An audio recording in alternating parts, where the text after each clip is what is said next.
J'ai encore rien dit, hein, c'est gentil. Bon, j'ai pas de musique d'intro.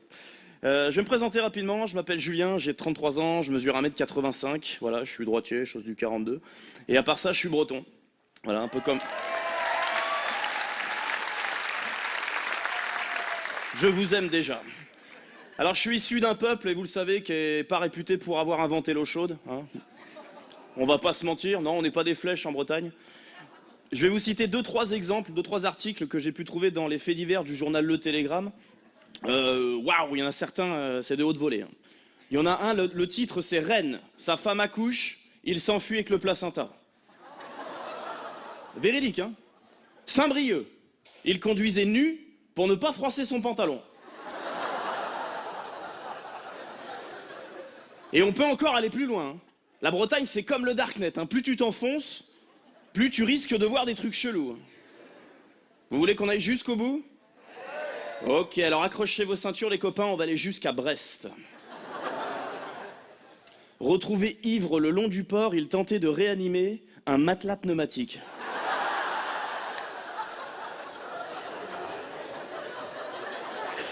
Je vous l'avais dit. Alors on me pose souvent la question, est-ce que Nantes c'est la Bretagne? Alors, ah non, on est bien d'accord, Nantes c'est pas la Bretagne. Alors c'est pas une question géographique ni historique, c'est génétique. Les Nantais, ils n'ont pas le truc. Ils ont pas notre truc, c'est ce X-factor de la connerie qu'on a nous. Par exemple, Xavier Dupont de Ligonnès. Bon, c'est original, il y a de l'idée, mais c'est trop trash. Il manque ce 17e degré qui fait qu'à la fin, on se marre. Là, par exemple, moi, je suis né dans le Trégor, à Lannion. Et si vous lisez un petit peu la presse locale, j'ai appris qu'il n'y a pas longtemps, ils ont arrêté un homme en état d'ébriété. On est en Bretagne, hein, pour l'instant, il n'y a rien d'extraordinaire. Mais pendant tout le trajet qui l'emmenait au commissariat, il a mangé la banquette arrière de la bagnole. Donc là, oui, c'est sûr, tu prends un tampon, c'est validé, si c'est très con, c'est breton. Alors j'ai grandi dans un petit village des Côtes-d'Armor, Plélan-le-Petit, je sais pas s'il y en a qui connaissent.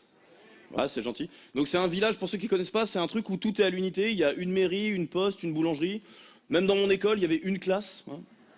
Essayez d'imaginer une sorte de CP Terminal S. Ça veut dire que dans la même journée, je pouvais faire des maths, de la philo, et bon, l'après-midi, on faisait la sieste, hein, quand même. Alors l'école, c'était pas trop mon truc. Hein, moi, j'étais pas très bon, mais bon, je faisais un peu quand même l'effort. J'ai fait des études supérieures pour faire plaisir à mes parents. Donc je suis monté à Paris, et au final, j'ai eu un Master 2 en mécanique des fluides. Ouais, ça veut dire que je sais déboucher un évier avec des maths. Voilà. Bah, c'est pas réservé à tout le monde, hein.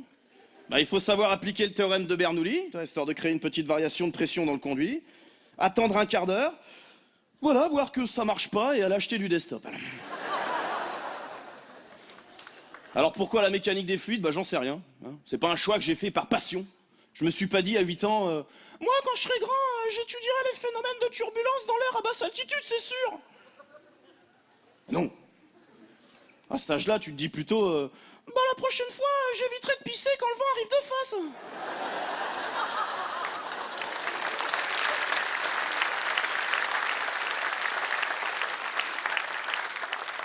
Surtout qu'à la base, moi, je voulais faire de l'astrophysique.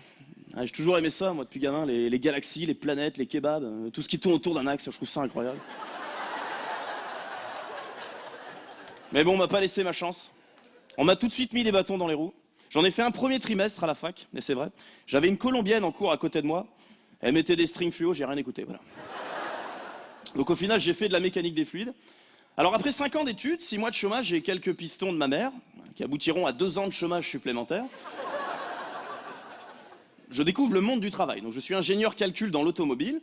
Donc voilà, j'évolue dans un bureau d'études. C'est une sorte d'open space, voilà, composé à 99% par des mecs. Donc aujourd'hui, ouais, je connais 2-3 blagues salaces. Je sais pas si vous connaissez l'histoire du mec qui avait 5 bits. Son slip lui allait comme un gant.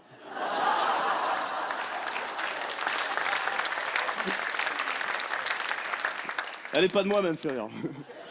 Donc moi, j'étais spécialisé dans tout ce qui était modélisation thermique et fluidique. Donc j'avais un métier très compliqué qui consistait à lancer un calcul à 9 h et de revenir à 17 h pour voir qu'il était toujours pas terminé. Le reste du temps, je glandais à la machine à café. Alors, le vrai problème dans mon métier, c'était la vraie difficulté, c'était de trouver quelqu'un avec qui parler. Donc là, attention, situation, je ne vais plus vous parler. Alors? Demain, dernier jour? Tu vas voir, c'est cool le chômage. Et t'as des pistes un peu pour la suite? Ah oui, c'est vrai, t'es en 3e, toi. Tu faisais quoi du coup? Un stage ici, d'accord. Mais t'as le brevet à la fin de l'année. T'as combien de points à rattraper? Ouais, tu l'auras pas. Non, laisse tomber, je te dis. Et à part ça, t'as une meuf? Ouais, tu galères.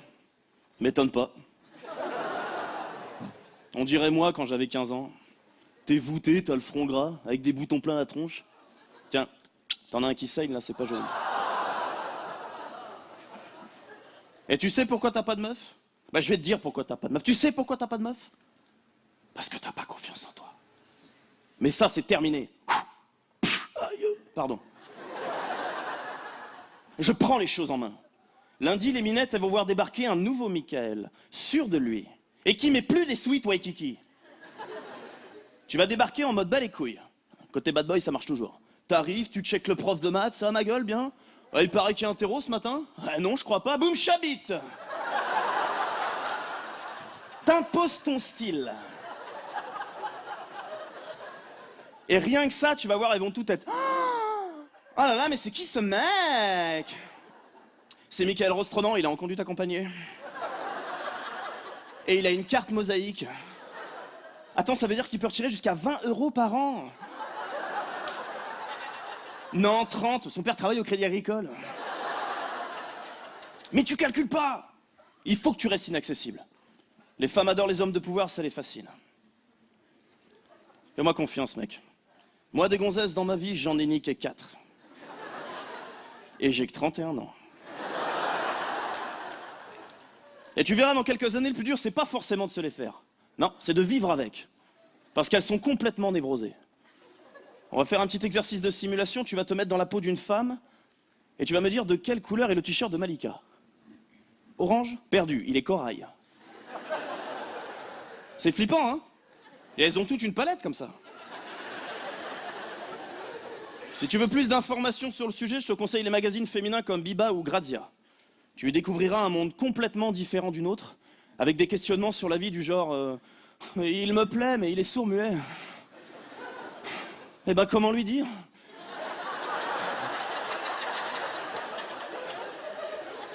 Suis-je gauchère ou clitoridienne? Regarde, mon horoscope avait raison. Ah, j'ai de la cellulite. Oui, parce qu'elles sont complètement obsédées par leur poids. Il faudra donc que tu apprennes à lui mentir. Lorsqu'elle te demandera si elle a grossi, tu lui répondras qu'elle est de plus en plus belle. Les femmes adorent les compliments, ça les rassure. Elles souffrent d'un grand manque de confiance en elles qui les pousse à communiquer uniquement à travers des sarcasmes. Par exemple, une femme ne dira jamais « j'ai soif ». Elle dira « c'est bien, tu t'es servi ».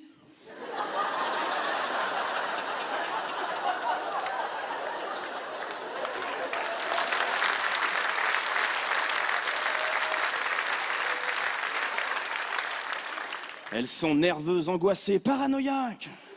Elles sont persuadées de vivre des journées passionnantes alors qu'il ne s'y passe jamais rien. Il faudra donc que tu apprennes à écouter, ou en tout cas à faire semblant. Nous allons faire un petit exercice de simulation. Je suis ta femme, je rentre du travail. Demande-moi comment s'est passée ma journée. Demande-moi comment s'est passée ma journée. Si j'ai passé une bonne journée, super, tu t'intéresses enfin à moi. Je te rends compte que Brigitte au bureau m'a encore envoyé un mail assassin mettant bien évidemment la terre entière en copie. Tout ça parce que Lucie, tu sais la remplaçante de Stéphanie, mais si, celle qui a eu un bébé qui est trop chou, qui je te faire plein de bisous. Oui bah elle a donné le dossier à Marc qui pour moi est clairement homosexuel parce que tous les midis il mange des danettes à la vanille. Oui bah lui il a dit à Brigitte que je sortais avec les filles et Marc qui soi-disant une copine alors qu'on sait très bien qu'il s'épile entre les sourcils top. Qui vient d'avoir un enfant? T'es mort, t'as décroché.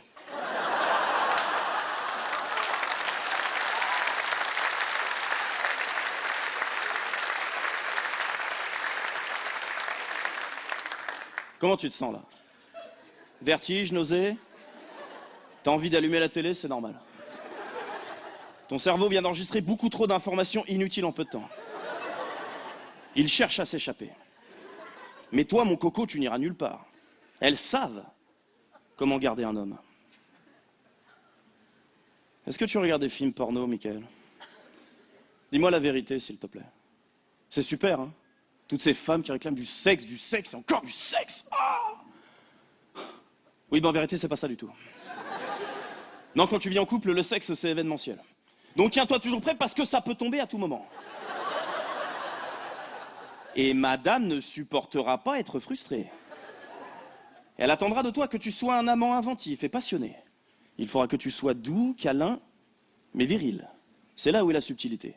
Tu pourras l'insulter, lui tirer les cheveux, mais uniquement pendant le rapport.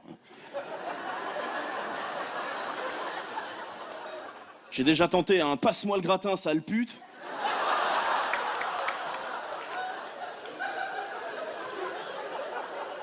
Ça a été très mal interprété.